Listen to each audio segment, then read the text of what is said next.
자, 소방공무원 수험생 여러분 안녕하십니까? 오소방에서 소방공무원 강의를 진행하는 이종호라고 합니다. 자, 이번 시간에는 2020년 6월 20일 공채 문제에 대한 또 풀이를 진행을 해보도록 하겠습니다. 자, 1번 문제. 뭐 워낙 기본적인 문제가 먼저 나오네요. 생활안전활동으로 옳지 않은 것은. 그럼 뭐 고르라는 거예요?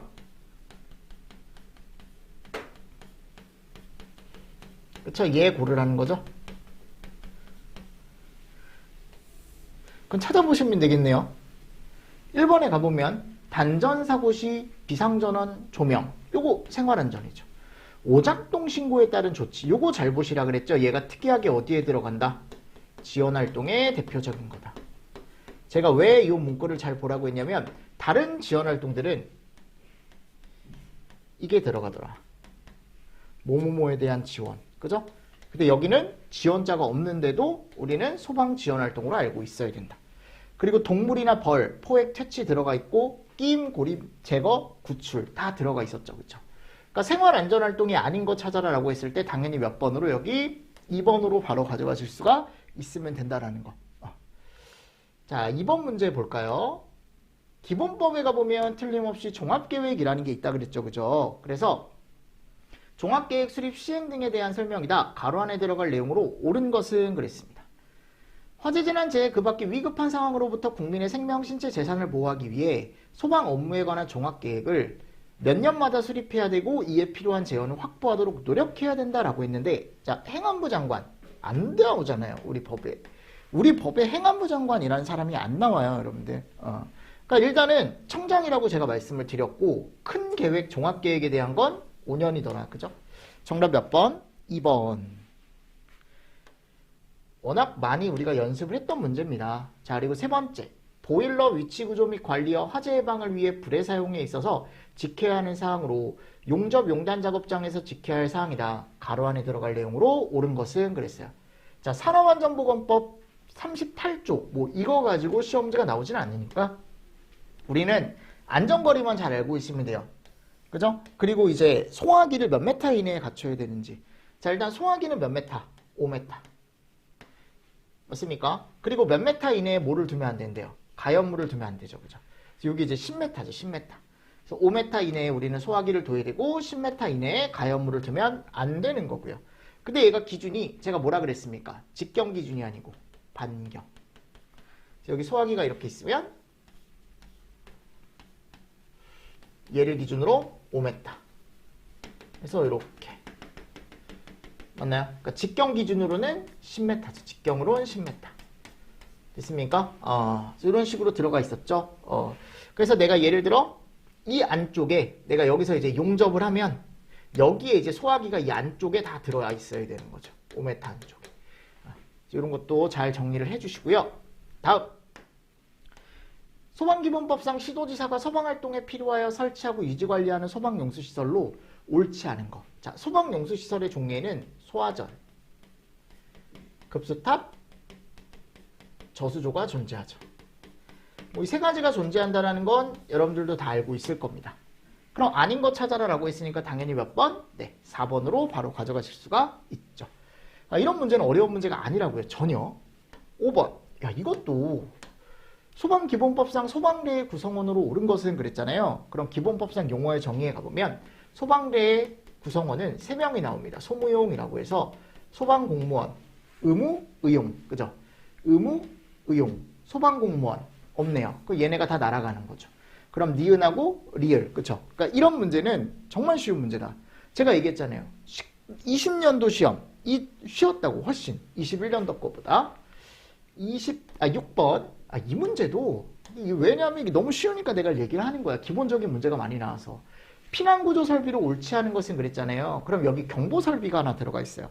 몇 번입니까? 3번. 시각경보기. 무슨 말씀인지 아시겠죠?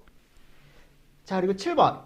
소방공사업법 시행영상 본서가 완공검사를 위한 현장 확인 대상 특정 소방 대상물로 옳지 않은 것은 그랬어요. 그래서 제가 여기 가보면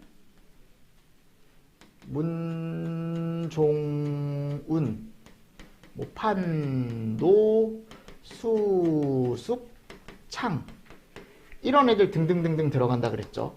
그래서 여기 이제 창고 시설이 들어가 있습니다. 현장 확인 대상에. 맞나요? 그리고 당연히 뭐 그 이외의 것도 있지만요. 일단 우리가 대표적으로 봐야 될 건 요 정도다, 요 정도다.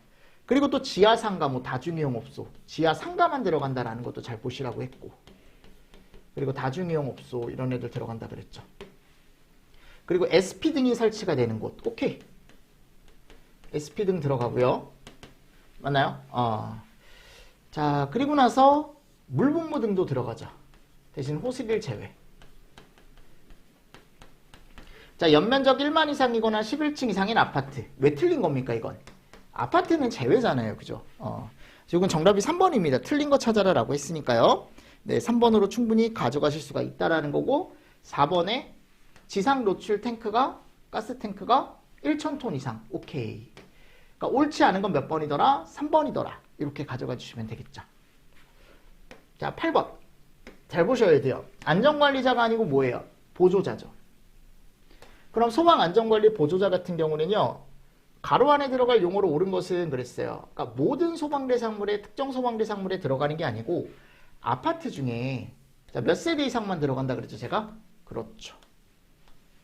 그리고 아파트가 아니더라도 연면적이 얼마가 들어가면 15,000 이상이 들어가면. 그래서 300에 15,000이죠. 정답 4번. 그러니까 안전관리자 시험 문제도 나올 뿐더러 이렇게 이제 뭐도 나온다. 보조자에 대한 문제도 충분히 나올 수 있습니다. 그래서 정답 가져가시고 9번 문제 보겠습니다. 의료시설에 해당하는 소방대상물을 모두 고르면 그랬어요. 그러니까 의료시설에 가보면 대표적인 것들이 몇 가지가 있죠. 그래서 가장 대표적인 게 이제 이런 거, 병원, 뭐 종합병원, 치과병원 등등등등. 그리고 격리병원 종류. 뭐 이런 것들이 있었고. 맞나요? 자, 근데 우리가 봤을 때 보세요. 이런 정신의료기관이라던가 정신의료기관 또는 여기 가보면 마약진료소. 이 마약진료소가 여기 격리병원에 들어가 있거든요. 근데 여기 노인의료복지시설. 야, 이건 뭐를 포인트로 봐야 된다? 얘는 무슨 시설이다? 노유자 시설이라고 했죠. 그리고 의원. 이 의원들은 다 뭐다? 근생이다, 근생.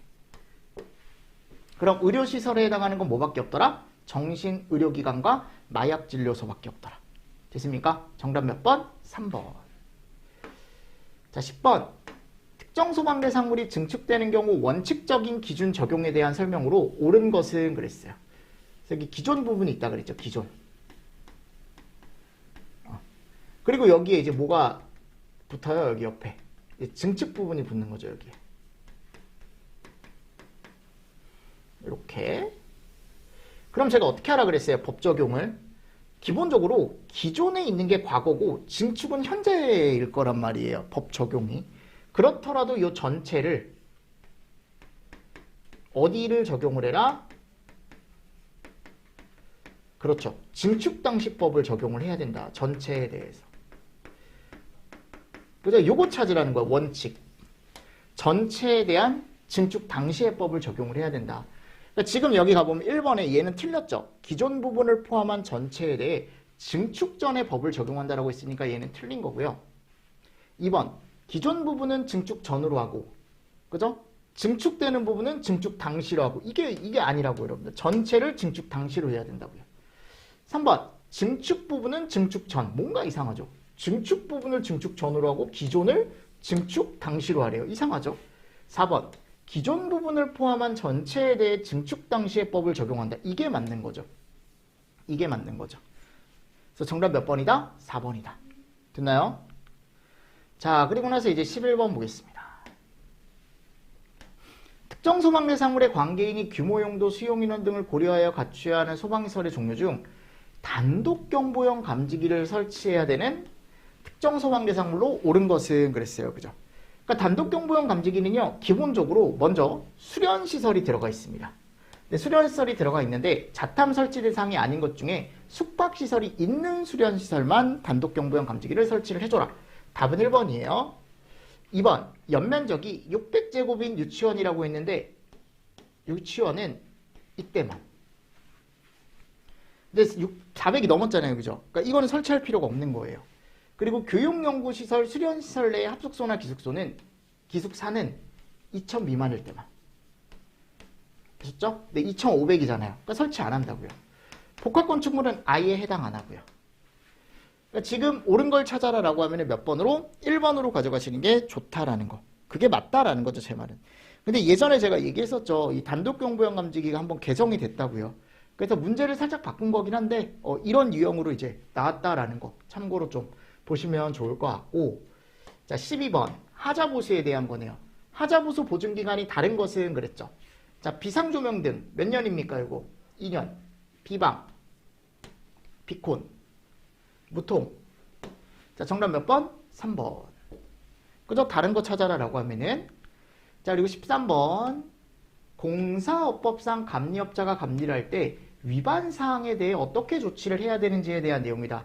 가로 안에 들어갈 내용으로 옳은 것은 그랬어요. 그럼 지금 여기 갔을 때 감리업자는 감리를 할 때 소방시설 공사가 설계도서나 화재 안전 기준에 맞지 않을 땐 누구한테 꼭 알려야 되냐면 일을 준 사람한테 알려야 돼요. 그럼 일을 준 사람은 누구예요? 관계인 또는 발주자가 되는 거고, 그리고 공사가 잘못돼 있으니까 다시 해라 또는 이것 좀 보완해라 라고 얘기를 해야 되잖아요. 그럼 그 공사하는 사람들이 누구죠? 공사업자죠. 그죠?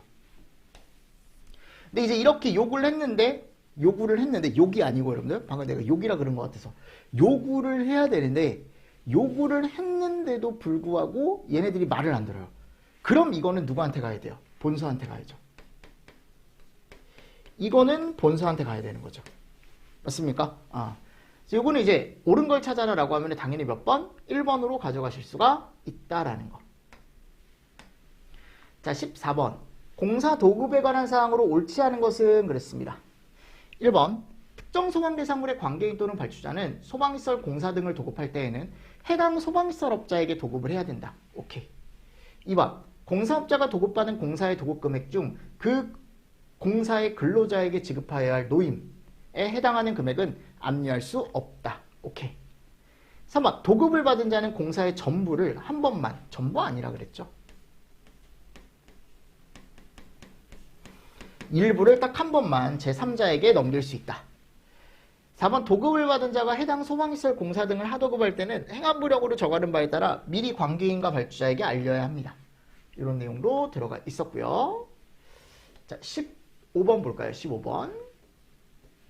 소방시설 공사업법상 벌칙 중 1년 이하의 징역 또는 1천만 원 이하의 벌금에 해당하는 자로 옳지 않은 것은, 자 제가 공사업법에 가보면 대표적인 3년에 3천짜리가 얘라고 했습니다. 영업을 등록하지 않고 원래 시도지사한테 등록을 해야 되는데 영업을 계속한 사람, 그쵸?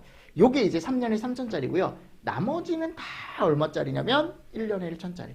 즉 정답은 몇 번이다라는 거예요. 제 말은 1번이다라는 거죠. 자 16번 위험물 안전관리자 선임 등에 관한 사항이다. 가로 안에 들어갈 숫자로 옳은 것은 그랬어요.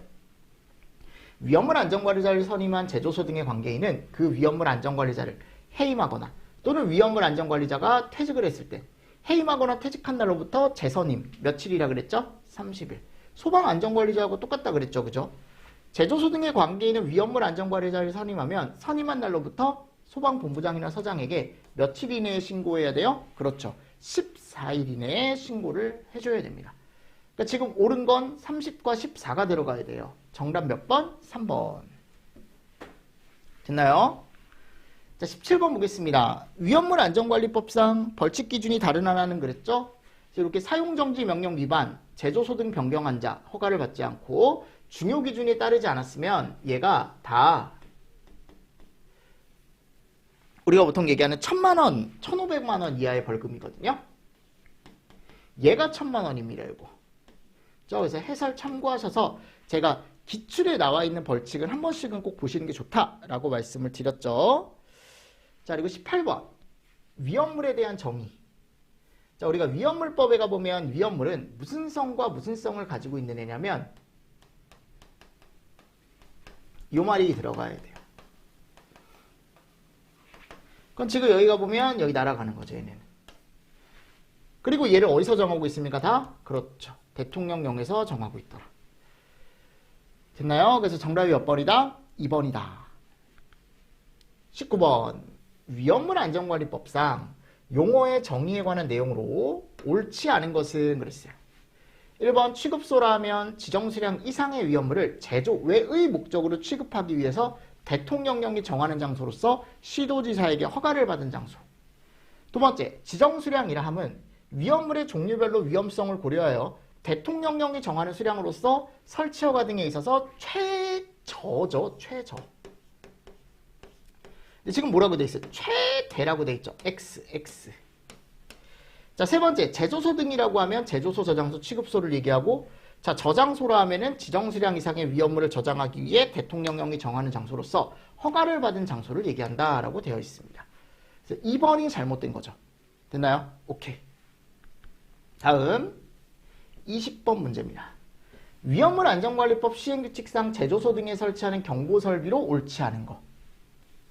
예전에 이게 정답이 원래 자속이었거든요. 근데 자속이 들어갔죠. 추가가 되면서 문제를 조금 바꾼 거니까. 그래서 우리가 자탐 들어가는 게 자속 다 들어간다 그래서 이런 애들 뭐 비방, 비경, 확성장치 이런 애들이 우리가 위험물 제조소에 들어가는 뭐가 된다? 경보설비가 되더라 라고 말씀을 드렸죠. 그렇죠?